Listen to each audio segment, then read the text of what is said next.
자, 검찰이 즉시 항고를 하지 않고 석방 결정을 한다면 윤 대통령 바로 풀려납니까? 네, 그러니까 말씀하신 게 석방 지휘죠. 검찰이 윤 대통령의 석방을 지휘하는 건데 이 경우에 검찰이 서울구치소에 석방 지휘서를 팩스로 보냅니다. 그 뒤에 석방까지 약 30분 정도 시간이 소요되는 것으로 교정본부 관계자가 저희가 취재를 했는데 구치소에서 윤 대통령의 신분을 먼저 확인을 하고 구속 시에 맡아둔 옷 그리고 휴대전화 같은 짐들을 윤 대통령에게 다시 돌려주는 절차가 있겠고요. 그 뒤에 바로 석방이 이루어지는데 지금 서울구치소 사무청사에 대통령 경호처 직원들이 가 있는 걸로 알려져 있는데 그 직원들이 현직 대통령 신분인 윤 대통령을 경호를 하고 또 윤 대통령은 경호 차량을 타고 다시 이제 관저로 복귀할 것으로 예상이 됩니다. 네, 그렇다면 만약 석방이 된다면 그 이후에 윤 대통령이 다시 수감될 가능성도 남아 있는 걸까요? 네, 매우 조심스러운 예측들이 지금 오가고 있는데 아무래도 석방 시에 윤 대통령의 재구속은 좀 어렵지 않겠냐라는 해석이 지금 우세한 상태입니다. 설명을 드리면 일단 이번 구속 취소 결정은 구속 기간이 만료된 상태에서 공소가 제기됐다. 그래서 구속 사유가 소멸했다라고 법원이 판단을 한 거거든요. 이 경우에 새로운 구속영장을 발부를 받아서 재구속하는 건 원칙적으로 불가능하다는 법조계 해석이 있습니다. 또 형사소송법 규정을 한번 말씀을 드리면 구속됐다가 석방됐던 사람은 다른 중요한 증거를 발견한 경우를 제외하고는 같은 범죄 사실, 동일한 범죄 사실에 대해서는 다시 재차 구속하지 못한다라고 되어 있습니다. 이거는 어떻게 보면은 이제 수사기관이 이전에 발견을 하지 못했던 그런 정당한 이유가 있는 새로운 증거를 발견을 해야 구속이 가능하다는 그런 논리인데 단순히 기존 증거를 재해석하거나 보강하는 정도로는 인정되기가 어렵다고 합니다. 단 한 가지 변수가 있는데 헌재에서 윤 대통령의 파면을 결정하는 경우에 대통령의 불소추 특권이 사라지게 되잖아요. 이런 경우에는 내란 혐의 외에 다른 혐의에 대해서도 윤 대통령에 대한 수사가 가능해지기 때문에 다른 혐의로 윤 대통령을 재구속할 수 있다. 그런 가능성이 제기가 되고 있습니다. 네.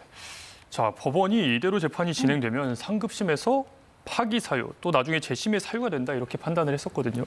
그러면서 김재규 사건을 예시로 들었는데 이 사건은 어떤 사건입니까?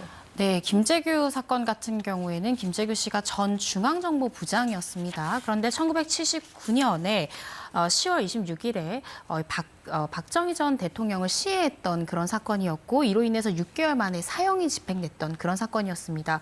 이 사건이 발생한 시점은 1979년이지만 이 김재규 씨의 유족들은 2020년 5월에 재심을 청구했고요. 2025년 2월에 재심 결정이 났습니다. 그러니까 법원이 이 김재규 사건에 대해서 이야기를 한 것이 이렇게 79년도에 발생했던 사건도 2025년에 문제가 있으면 재심 결정이 내려지기도 하기 때문에 지금 규정 부분이 굉장히 불명확한 상황에서 어떤 결론을 도출했다가는 수십 년이 흘러서 또 재심을 하게 되는 돌이킬 수 없는 시점에 와서 재심을 하게 되는 그런 상황이 초래될 수 있기 때문에 좀 결정에 신중해야 된다. 따라서 구속 취소함이 상당하다라는 부분에 대한 이 정당성을 좀 강화하고자 예시로 든 것이 아닌가 싶습니다. 네. 자, 윤 대통령이 이제 석방이 된다라고 하면은 현재 진행 중인 탄핵 심판에도 영향이 있을까요? 미칠까 싶습니다, 이게.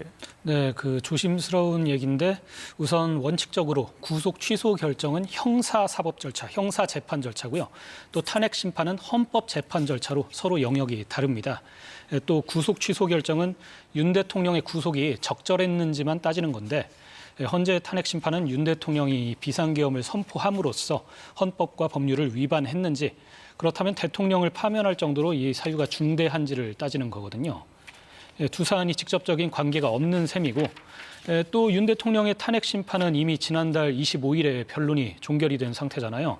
그래서 지금 최종 선고만을 앞두고 있는데 이 때문에 윤 대통령이 석방이 되더라도 탄핵 심판에 미칠 영향은 제한적이라는 그런 관측이 많습니다. 네, 그렇다면 내란 혐의 형사재판에 미칠 영향은 어떨까요? 이 형사재판의 경우에는 탄핵 심판과는 좀 다르다는 분석이 많은데요. 일단 윤 대통령이 석방이 됐을 때 재판 속도에 영향이 있을 거라는 해석이 많아요. 피고인이 구속 상태면은 통상 형사소송법을 보면 1심 최대 구속 기간인 6개월에 맞춰서 재판이 진행이 되는데요. 하지만 불구속 상태에서는 이런 제한이 사라지게 됩니다. 또 재판에서 피고인 방어권을 확보할 수단도 더 다양해질 수 있는데 예를 들어서 윤 대통령 측이 증인을 다수 신청을 할 수 있는데 이번 구속 취소 사유처럼 이제 피고인의 권리를 존중한다 하면 법원이 그 증인들을 다 받아들일 가능성도 그만큼 더 커지겠죠. 네. 그래서 구속 상태로 진행되는 것보다는 재판 진행 속도가 형사 재판에서는 좀 느려지지 않을까 생각이 됩니다.